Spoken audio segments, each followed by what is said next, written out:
इनसे जानेंगे कि मिलेट एक्चुअली है बेसिकली क्या है मिलेट्स, और क्यों इन्हें खाना चाहिए, और क्यों ये जो कह रही हैं कि गेहूं और चावल को रिप्लेस करना चाहिए। तो आज हम इनसे जानेंगे। मेघना जी, एक चीज़ हमें बताइए कि ये जो आपने इसको नेगेटिव ग्रेन्स में डाल रखा है, गेहूं और चावल को, तो इसमें ऐसा क्या है जो इसको नेगेटिव बनाता है? देखिए, गेहूं और चावल जैसा कि आप जानते हैं, ये एनर्जी और कार्बोहाइड्रेट के बहुत अच्छे सोर्सेज हैं, ग्रेन्स हैं, लेकिन इसमें फाइबर बहुत ही कम है। अगर हम कार्बोहाइड्रेट खाते हैं तो उसके साथ फाइबर होना बहुत ज़्यादा ज़रूरी है। तो जब हम गेहूं और चावल को कोई भी चीज़ खाते हैं, हमारे मुंह में ही कार्बोहाइड्रेट का जो है डाइजेशन शुरू हो जाता है। अब अगर उसके साथ फाइबर नहीं है तो बहुत ही तेज़ी से वो हमारे डाइजेस्टिव ट्रैक्ट में ट्रैवल करता है और बहुत ही फास्ट ब्लड में ग्लूकोज को रिलीज़ करता है। तो गेहूं और चावल जो हैं, सिंस इसमें आप देखिए गेहूं में सिर्फ 1.2 ग्राम फाइबर है और चावल में 0.2 ग्राम फाइबर है, जो कि हम जनरली खाते हैं। अब इसमें फाइबर इतना कम है तो खाने के आधे घंटे के अंदर ये ब्लड में ग्लूकोज को रिलीज़ कर देता है। ओके, तो जैसा कि मैं देख पा रहा हूँ कुछ ग्रेन्स को आपने ये न्यूट्रल ग्रेन्स में भी डाला है, तो ये कौन से न्यूट्रल ग्रेन्स हैं और इन्हें हिंदी में हम किस नाम से जानेंगे? जी, तो जब हम गेहूं और चावल खाते हैं और सिर्फ आधे घंटे के अंदर ग्लूकोज रिलीज़ होता है, तो जब बहुत सारा ग्लूकोज और बहुत फास्ट रिलीज़ होता है हमारे ब्लड में, तो उसके कारण बहुत ज़्यादा हमें परेशानियां होती हैं और उसे बैलेंस करने में हमारा शरीर बहुत बीमारियों का घर बनने लगता है। तो इसलिए गेहूं चावल को हमने नेगेटिव ग्रेन बोला है, जबकि जो न्यूट्रल ग्रेन्स हैं उनमें आते हैं जैसे बाजरा, मक्का, नाचनी, ज्वार, ओट्स, किनवा, ये सारे टाइप के जो ग्रेन्स हैं ये हमारे न्यूट्रल मिलेट्स में आते हैं। इनमें अगर आप इस चार्ट में देखेंगे तो थोड़ा सा गेहूं चावल से इसमें फाइबर थोड़ा सा ज़्यादा है। तो हम जब ये वाले ग्रेन्स खाते हैं तो करीबन 2 घंटे का टाइम लगता है ब्लड में ग्लूकोज रिलीज़ होने में, है ना। तो इसलिए इन्हें हमने न्यूट्रल ग्रेन्स बोला है। ओके, और जैसा मैं देख पा रहा हूँ मैडम, आपने चार्ट में सबसे ऊपर कुछ 5 प्रकार के ग्रेन्स लिए हैं जिनको आप लोग मिलेट्स कहते हैं। तो मिलेट्स एक्चुअली मिलेट्स पॉजिटिव क्यों कहते हैं आप लोग? गेहूं और चावल के अलावा जितने भी ग्रेन्स हैं ये सारे मिलेट्स हैं। गेहूं चावल आप देखेंगे कि थोड़ा इसका शेप जो होता है वो ऐसे लंबा होता है ना, और बाकी जितने भी ग्रेन्स हैं वो ऐसे राउंड शेप के होते हैं। इसलिए गेहूं और चावल के अलावा जितने भी ग्रेन्स हैं ये सारे मिलेट कैटेगरी में आते हैं।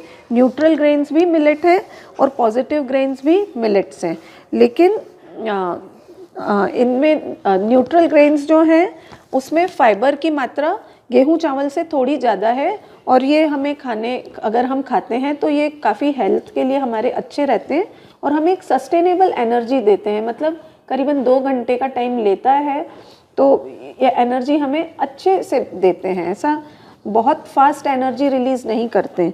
लेकिन जो हमारे पॉजिटिव ग्रेन्स हैं इन्हें हमने श्री धान्य नाम भी दिया हुआ है। तो ये जो श्री धान्य ग्रेन्स है इसमें अगर आप देखेंगे तो फाइबर कंटेंट जो है वो बहुत ही अच्छी मात्रा में है। तो 8 से 12.5% के बीच में इनमें फाइबर है, और जब हम खाना खाते हैं और उसमें फाइबर इतनी अच्छी मात्रा में है तो ये ब्लड में ग्लूकोज रिलीज़ करने में 5 से 7 घंटे का टाइम लेते हैं। तो जो हम खाना खाते हैं वो हमें काफ़ी देर तक फुल रखता है, काफ़ी सेटिस्फाइड रखता है, और हमें बार बार खाना खाने की आवश्यकता नहीं पड़ती। हम एक बार अच्छे से खाना खाएं तो फिर हमें आराम से 7-8 घंटे हम बिना खाना खाए रह सकते हैं। आप मैडम एक बताइए हमें कि ये आपने जो रेशियो लिखा है कार्बोहाइड्रेट अपॉन फाइबर, तो इसमें ये आदर्श रेशियो क्या है और ये किस प्रकार के ग्रेन में हमें मिल सकता है? देखिए, इसमें आप देखिए कार्बोहाइड्रेट टू फाइबर रेशियो हमने दिया है। तो वर्ल्ड में जितने भी फूड आइटम हैं सबका इस तरह हम रेशियो निकाल सकते हैं। तो और जितने भी फूड आइटम्स होते हैं जिनका ये रेशियो लेस देन 10 होता है, 10 से कम उसका अगर आंसर है तो वो हमारे लिए हीलिंग फूड का काम करता है, वो हमारे को अंदर से हील करती है वो फूड आइटम। तो आप देखिए यहाँ पर चावल का जो रेशियो है वो 395 है, गेहूं का जो है वो 63 है। 5 से बहुत ज़्यादा है। हाँ, मतलब 10 से कम होगा तो वो हीलिंग फूड की कैटेगरी में आता है। अब आप देखिए, जैसे मक्का का है ये करीब करीब 25 है, ज्वार का है वो 55 है, प्रोसो का है 31 है, इसमें रागी का है वो 20 है, और बाजरे का है वो 55 है। तो उसी तरह से हमारे पॉजिटिव ग्रेन्स जो है ना, इनका रेशियो 5 to 8 के बीच में है। अगर ये देखिए 8, 7, 8, 6 है, 5 है, 5.5 है, तो इस तरह से ये 10 से काफ़ी कम है। तो ये सारे हीलिंग फूड्स की कैटेगरी में आते हैं। इसको मैडम अगर हम हिंदी में अगर हमारे दर्शकों को बताना चाहें तो इनको हम क्या बोलेंगे? आप एक 1 by 1 हमें इसके बेनिफिट्स के बारे में बता सकती हैं? जी हाँ। तो देखिए, ये जो ग्रेन्स हैं, एक तो ये फाइबर में काफ़ी हाई हैं, सेकेंडली इसमें लिग्नान्स बहुत हाई होते हैं। लिग्नान्स जो होते हैं वो हमारी बॉडी को अंदर से क्लीन करते हैं, सारे टॉक्सिन्स को हटाते हैं। तो ये सारे एंटीऑक्सीडेंट का काम करते हैं। तो और साथ में ये एल्कलाइन होते हैं नेचर में, तो हमारी बॉडी के एसिडिटी को कम करके ये एल्कलाइन बनाते हैं। ये देखिए, जो पहला है वो है फॉक्सटेल मिलेट, इसे हम हिंदी में बोलते हैं कंगनी। इसमें 8% फाइबर होता है और ये हमारी लंग्स, हमारे जॉइंट्स और हमारी नर्व्स को क्लीन करता है। तो जितने भी एलिमेंट्स हैं जो इन चीज़ों से रिलेटेड है, जैसे कि bronchitis, asthma, arthritis, joint pain, epilepsy, Alzheimer's, Parkinson's, तो इस तरह की सारी चीज़ों में और भी काफ़ी है। फॉक्सटेल मिलेट कंगनी जो है बहुत अच्छा काम करता है। इसे हम इटालियन मिलेट भी बोलते हैं। दूसरा आप देखें, ये है बार्नयार्ड मिलेट, इसे जैपनीज़ मिलेट भी कहा जाता है। इसमें 10% फाइबर होता है और ये हमारे सारे सॉफ्ट पार्ट्स को क्लीन करता है, जैसे liver, pancreas, spleen, gall bladder, kidney. तो इनसे रिलेटेड जितने भी प्रॉब्लम्स होते हैं उनमें ये बार्नयार्ड मिलेट बहुत अच्छा काम करता है। इसे हिंदी में हम मोरधन, सामा चावल, वरी राइस, भगर, ऐसे बहुत सारे नामों से जानते हैं। तीसरा है कोडो मिलेट, इसे हिंदी में कोदरी भी कहा जाता है। इसमें 9% फाइबर होता है। ये बोन मैरो को साफ करता है। तो जितने भी ब्लड से रिलेटेड इश्यूज़ हैं, एनीमिया है या एलर्जीज़ हैं, तो उनमें कोडो मिलेट बहुत अच्छा काम करता है। इसे हमारे भारत का आदि बीज भी कहा जाता है। ये हमारे यहाँ का ओरिजिनल कोदरी जो है, ये हमारे यहाँ का ओरिजिनल है। फिर लिटिल मिलेट, इसे अफ्रीकन मिलेट भी कहा जाता है। इसे हिंदी में कुटकी या सांवा भी बोलते हैं। इसमें 10% फाइबर होता है और ये जितने भी प्रजनन अंगों से रिलेटेड जितने भी इश्यूज़ हैं, लेडीज़ और जेंट्स दोनों में, उनमें लिटिल मिलेट बहुत अच्छा काम करता है। हार्मोनल इम्बैलेंसेस बॉडी के जितने होते हैं उसमें भी लिटिल मिलेट बहुत अच्छा काम करता है। थायराइड के लिए भी ये बहुत अच्छा है, हार्मोनल इम्बैलेंस, थायराइड और प्रजनन अंगों की सारी समस्याओं के लिए। पांचवा है ब्राउन टॉप मिलेट, इसे हम अमेरिकन मिलेट भी कहते हैं। इसे हरी कंगनी या माकरा भी कहा जाता है हिंदी में। इसमें 12.5% फाइबर है। ब्राउन टॉप जो है, इसमें कंगनी में जितनी भी खासियतें थी सारी ब्राउन टॉप मिलेट में भी है, जैसे कि ये नर्व्स को क्लीन करता है, लंग्स को क्लीन करता है, जॉइंट्स को क्लीन करता है, plus brown top millet anti cancerous भी है और ये पूरे डाइजेस्टिव ट्रैक्ट को क्लीन करता है। मैडम, जैसा कि आपने बताया कि ये ग्रेन्स हमारे लिए काफ़ी फ़ायदेमंद है, तो क्या इन्हें गेहूं चावल की तरह बनाना आसान है? क्योंकि अभी तो लोगों को इसी चीज़ की आदत हो गई है कि इन्हें बनाना मुश्किल है, कोई विशेष इसका प्रोसेस होता है, इसे भी आसानी से बनाया जा सकता है। बिल्कुल बिल्कुल, आप जितनी भी डिशेस गेहूं और चावल से बनाते हैं वो सारी आप इन ग्रेन से बना सकते हैं टोटल। जैसे रोटी, इडली डोसा बना सकते हैं, ढोकला, हांडवा, आप इससे तंदूरी रोटी, पकौड़े, लड्डू, बहुत मतलब जितनी भी चीज़ें, उपमा है, दलिया है, खिचड़ी है, जितनी भी चीज़ें आप गेहूं या चावल से बनाते हैं, हर वो चीज़ आप इससे बना सकते हैं।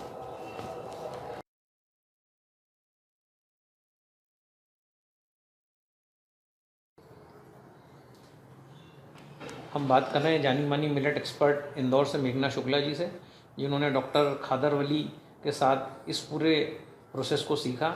और कई लोग ऐसे होंगे जो मिलेट को ऑलरेडी यूज़ कर रहे होंगे। तो एक बार हम मैडम से पूछते हैं, मेघना जी एक चीज़ बताइए कि क्या इसे कैसे क्या इसको गलाते हैं? क्या बहुत पहले इसको गलाना पड़ता है या इमीडिएट जैसे हम चावल को गलाते हैं एक आधा घंटा 1 घंटा पहले और फिर सीधे कुक करते हैं? ये इसको हम प्रेशर कुकर में बनाएं या कैसे इसको बनाएं, कब इसको गलाएं जो इसका हमें पूरा लाभ मिले, वो थोड़ा सा बताइए। जी, तो देखिए, इन ग्रेन्स में लिग्नान्स और फाइबर बहुत हाई रहता है, तो इसे गलाना बहुत ज़्यादा ज़रूरी है। तो कम से कम 6 से 8 घंटा इसे गलाना बहुत ही ज़रूरी है। उससे कम गला के आप इसे यूज़ मत कीजिए, क्योंकि इसके फाइबर को और लिग्नान को बॉडी के लिए ग्रहणीय बनाने के लिए इसे गलाना बहुत ज़रूरी है। और क्या इसे हम प्रेशर कुकर में बना सकते हैं जैसे हम चावल को बनाते हैं? क्या ये सही है जो लोग प्रेशर कुकर में खाना बनाते हैं? इसके बारे में आप क्या बताना चाहेंगे दर्शकों को? देखिए, आप चाहें तो इसे प्रेशर कुकर में चावल की तरह बना सकते हैं, पर जैसा कि वैभव जी ने कहा, एक्चुअली प्रेशर कुकर यूज़ करना गलत है, क्योंकि हम जो भी खाना प्रेशर कुकर में बनाते हैं उसका 87% न्यूट्रिशन ख़त्म हो जाता है। सिर्फ 13% न्यूट्रिशन ही हमें मिल पाता है। इसलिए आप चाहें तो बना तो सकते हैं, लेकिन मैं तो आपसे यही कहूँगी कि ओपन पैन में ये बहुत अच्छे से बनता है, आपको बिल्कुल प्रॉब्लम नहीं होगी। तो प्लीज़, और बहुत ज़्यादा टाइम भी नहीं लगता इसे बनाने में, तो आप इसे प्रेशर कुकर की जगह अगर नॉर्मल तपेली में बनाएंगे तो बहुत अच्छा रहेगा। इसे नॉर्मल जैसे अभी हमने देखा था, या आपने मिट्टी के बर्तन में ये सारी डिशेस बनाई हैं, तो जिन लोगों के पास ये बर्तन नहीं है, क्या वो इसे नॉर्मल जो उनके पास बर्तन है, कढ़ाई है, तवा है, उस पर क्या इसे बना सकते हैं या इसके लिए मिट्टी का बर्तन ज़रूरी है? देखिए, आपके पास जो भी बर्तन है आप उसमें इसे बना सकते हैं। मिट्टी का बर्तन हमें सिर्फ इसकी एक डिश बनाते हैं हम गांजी करके, जो कि हेल्थ के लिए बहुत ही बेनिफिशियल है। उसे हम बिना मिट्टी के बर्तन नहीं बना सकते हैं। बाकी सारी डिशेस आप आपके जो बर्तन घर में यूज़ कर रहे हैं उसमें बना सकते हैं। अभी आपने मैडम हमें बताया था कि गांजी एक ऐसी डिश है जिससे बड़े से बड़ा रोग भी ठीक हो सकता है। तो थोड़ा सा दर्शकों को शॉर्ट में बताइए कि गांजी बेसिकली क्या होता है और ये कैसे बनता है, और थोड़ा सा प्रकाश डालिए गांजी पे। जी, गांजी एक फर्मेंटेड डिश है। जैसे हम दूध को फर्मेंट करके दही बनाते हैं, जैसे हम लोग डोसा, इडली, ये सारा आटे को फर्मेंट करके बनाते हैं, उसी तरह गांजी जो है उसे हम मिलेट्स को फर्मेंट करके बनाते हैं। तो जब हम इडली डोसा खाते हैं ना, तो उसको हम कुक करते हैं, गरम करते हैं, तो उसके जो माइक्रोब्स हैं वो सारे ख़त्म हो जाते हैं। वो फर्मेंट करने के कारण डाइजेशन में तो इजी हो जाता है, लेकिन उसमें माइक्रोबियल एक्टिविटी सारी ख़त्म हो जाती है। ये जो डिश गांजी हम बनाते हैं, इसमें हम कुक करते हैं, इसे चावल की तरह पानी और मिलेट से बनाते हैं और इसे चावल की तरह कुक करते हैं। और उसके बाद इसे जब हम बनाते हैं तो हम एक चीज़ का ध्यान रखते हैं कि इसमें हम नमक ऐड ना करें। नमक ऐड किए बिना हम इसे बनाते हैं और उसके बाद मिट्टी के मटके में इसे हम रात भर 8 से 10 घंटा छोड़ देते हैं। तो उससे क्या होता है, इसमें जो फर्मेंटेशन होता है उसमें इनके माइक्रोब्स बहुत ज़्यादा बढ़ जाते हैं। अभी हमने देखा था कि मिलेट्स कितने अच्छे हैं हमारे स्वास्थ्य के लिए और किस तरह ये अलग अलग बॉडी पार्ट्स को क्लीन करके हमें बेनिफिट करते हैं। तो जब हम गांजी के फॉर्म में इन्हें फर्मेंट करके खाते हैं तो इनकी इस मिलेट की ताकत कई गुना बढ़ जाती है, 10-20 गुना इसकी ताकत बढ़ जाती है। तो गांजी के रूप में जब हम इसे खाते हैं तो ये हमें बहुत ज़्यादा हमारे लिए बेनिफिशियल हो जाती है। मैडम, जैसा कि हमने सुना है डॉक्टर कादर वली ने काफ़ी असाध्य रोगों को ठीक किया है इस प्रकार के भोजन के द्वारा। तो आपका ऐसा कोई अनुभव, आपके पास कोई लोग आए हों जो परेशान हों और जिनको इस प्रकार के खाने से फ़ायदा हुआ हो, ऐसा कोई वाक़या अगर आप शेयर करना चाहें?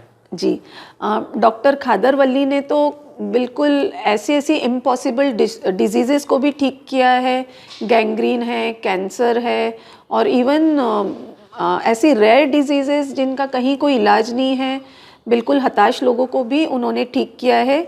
लेकिन मैं इस फील्ड में अभी बहुत नई हूँ और मैंने बहुत ही मतलब सिंपल चीज़ों को ही लोगों को ठीक होते देखा है या इम्प्रूव करते देखा है।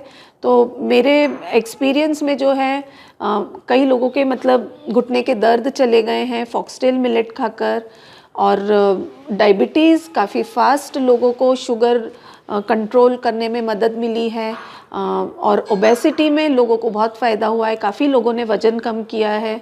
और ब्लड प्रेशर भी, मेरी क्लाइंट्स हैं जिनके ब्लड प्रेशर वगैरह भी कंट्रोल में आए हैं। तो मेरी प्रैक्टिस में अभी तक मैंने इतना ही एक्सपीरियंस किया है, बट आई एम श्योर कि हम जैसे जैसे आगे बढ़ेंगे और अधिक लोग इसे लेंगे तो मैं आपके साथ और एक्सपीरियंसेस शेयर कर पाऊँगी। धन्यवाद मैडम आपका, आप हमें समय दिया और दर्शकों को इतनी महत्वपूर्ण जानकारी दी। हमारे साथ थी मेघना शुक्ला जी इंदौर से, जो मिलेट्स के ऊपर लगातार वर्कशॉप्स ले रही हैं, कुकिंग क्लासेस ले रही हैं और जागरूकता फैला रही हैं। इस प्रकार का अनाज, ये इतना पुराना अनाज है जो हमारे देश में सालों से खाता जाता रहा, लोग इस अनाज को खाते रहे और आदिवासी समुदाय के लोग इस अनाज को प्रचुर मात्रा में खाते रहे।